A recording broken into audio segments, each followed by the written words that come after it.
All right, so as of this broadcast, thousands of kids remain in limbo. We just had the first deadline that was court-ordered to reunite migrant families. It's come and gone. The fate of our NATO alliance also seems to be in some kind of limbo as President Trump arrives in Brussels to meet with some not-so-happy U.S. allies. It is sure to be an uncomfortable couple of days. Let's get some perspective on the war abroad and at home. Former Secretary of Homeland Security Michael Chertoff, also the author of a book you must read, Exploding Data. You're worried about cybersecurity? Read the book. All right, welcome to Primetime, Secretary. Good to be on. Pleasure. All right, so let's start with the immediate, and then we'll get to what's going to happen in NATO, and then we'll get to the book and how we deal with this other war at home, cybersecurity. Separating kids. You were one of the architects of Operation Streamline. You had a problem with illegal entrance then during the George W. Bush administration. You had to figure out how to deal with it. You looked at the problems of families and kids, and you made a decision. What was it? Well, we actually kept them together. We actually created facilities that would allow us to keep the families together while they were being processed and ultimately deported. Now, one thing that I have to make clear is most of our problem with illegal migrants were economic migrants. They were looking for a better job.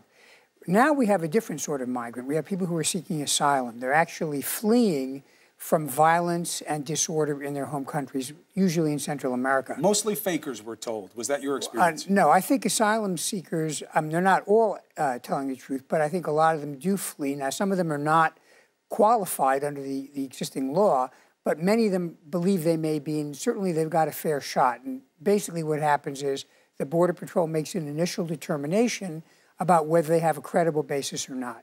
When you're dealing with asylum seekers, deterrence doesn't work the same way because the choice is either go to jail or get killed, and most people will prefer jail. So I think that creates a different spin on the problem now. When you heard that what zero tolerance was going to mean under the Trump administration and what they were doing with the kids, what went through your mind? Well, I'm not really sure what was meant by zero tolerance. My understanding originally was they were talking about prosecuting everybody who came in illegally for a misdemeanor, and then ultimately they wind up getting time served. I did not understand it to mean, frankly, that you're actually separating the families in order to send a message, and I think that's a big mistake. So they've got to unravel that now, and I think the more quickly they can do that, the better off everybody is. When you look at the situation, is it clear to you that they did not prepare for their own productivity? I have to say, I think the problem they're having now is they did not process these people from the get-go with an understanding you'd have to keep track of them. Even if you believed that you had to separate families to some extent, and there may be some cases where that's appropriate, you still have to make absolutely sure you know who goes with whom. And it looks to me, again from a distance, as if the lead time that they had and the preparation they did has now put them in a position where they're having a great deal of difficulty matching parents and kids. And that's the problem we have now. Incompetence, insensitivity, intentionality. I doubt it was intentional. I don't want to characterize, level of competence. It seems to me that this was done very quickly. And I can tell you from having done numerous types of challenging programs when I was at DHS, these things take an enormous amount of preparation. You have to decide what kinds of records you're going to keep, how you're going to track people. If you care about who you're separating and what happens to them. Correct. And if you realize at the end of the day, you're going to have to bring them back together. So this looks to me like it was done probably in haste, without adequate preparation. Why it happened so quickly, I can't answer. But I think what they're trying to do now is reconstruct something that would have been easier if they had had a program up front. NATO. Let's talk about this because it's something that you have taken acute interest in. We know that you're working with former VP Biden and a former head of NATO, an EU leader, in terms of what to do about U.S.-Russian meddling, how to deal with cyber security here at home. So NATO looms large, what's going to happen in Brussels tomorrow and the day after. I want to play for you this mashup of where President Trump has been on NATO and get your take. Here it is. If you look at NATO, we protect them for a tiny fraction of what it would cost, which is unfair also. I'm going to tell NATO, you got to start paying your bills. Because I told the people of NATO, standing right behind me while they were standing behind me, they've been delinquent. They haven't been paying. I understand this stuff. I really do understand this stuff. NATO is obsolete. NATO is obsolete, true or false? False. I have to say, in fact, NATO is more relevant now than was the case 10 years ago. Why did Trump say that? I can't explain why he said it. You must. But I can tell you that what I see now is, 10 years ago, we thought, well, the Russians are no longer a threat. NATO was mainly operating in Afghanistan and other parts of the world. NATO is back now. We actually have troops deployed close to the border precisely to send a message to the Russians that they should not try to invade the Baltics or Poland. But the president says that Putin's not a problem. Well, Former KGB, but he's not a bad guy. Everybody's going to be okay. He's fine. I would have to say Putin has been a problem. Obviously, he's been a problem for his neighbors. He's been a problem even for other parts of Europe, and he's been a problem for us because we've seen, and I think there's no real debate about this, even the Senate Intelligence Committee reaffirmed this the other day, that they have tried to influence and meddle with our elections, and I expect they will do it again. The president says it's an excuse, that you're joining the Democrats, even though you're a lifelong Republican, and just coming up with an excuse for why they lost the election. This has nothing to do with proving who won or lost or who should have won or should have lost. It does to him. There's no question, as far as I'm concerned, as an American, as a voter who wants to have my vote count and have Americans decide these things and not Russians.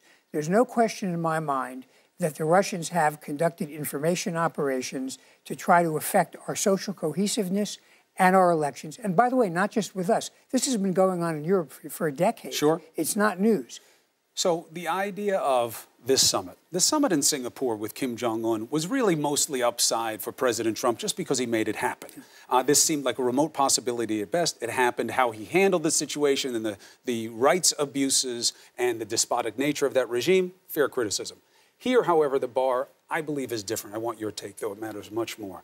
With Putin, does the President of the United States have to say, I know what you did in my election, it was wrong, and I will stop you and you will pay dearly.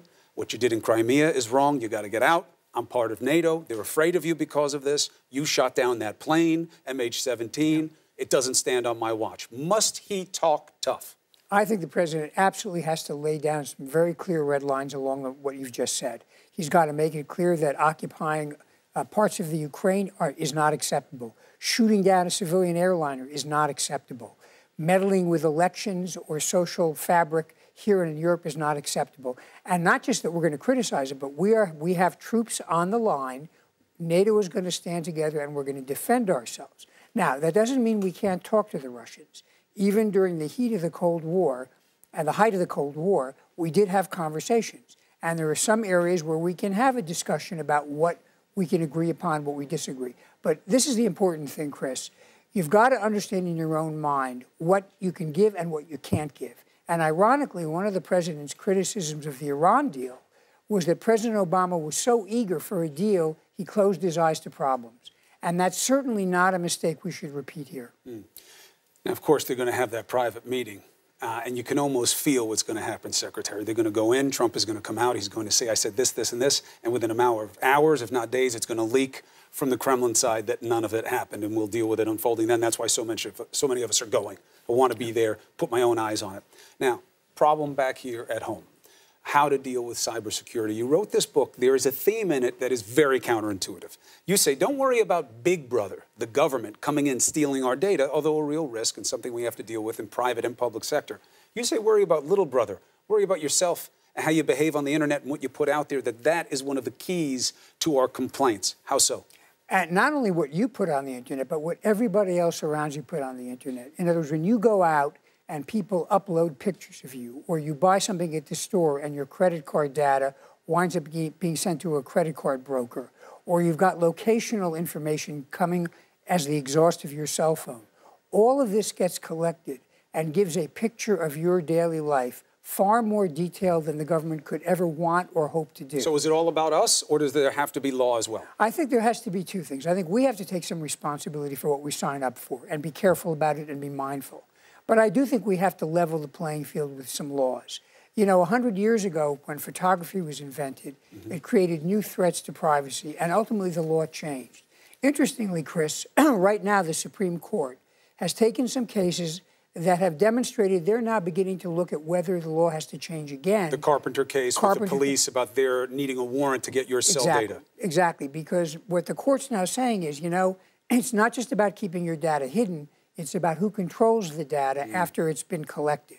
And I think that's an important step forward. With opportunity comes responsibility. The book is Exploding Data, Reclaiming Our Cybersecurity in the Digital Age. Secretary Chertoff, thank you. Pleasure. While we're in handshake mode, please promise to come back and help us understand what happens at the summit. Absolutely. Thank you, Great. sir. Thank Appreciate you. it. All right.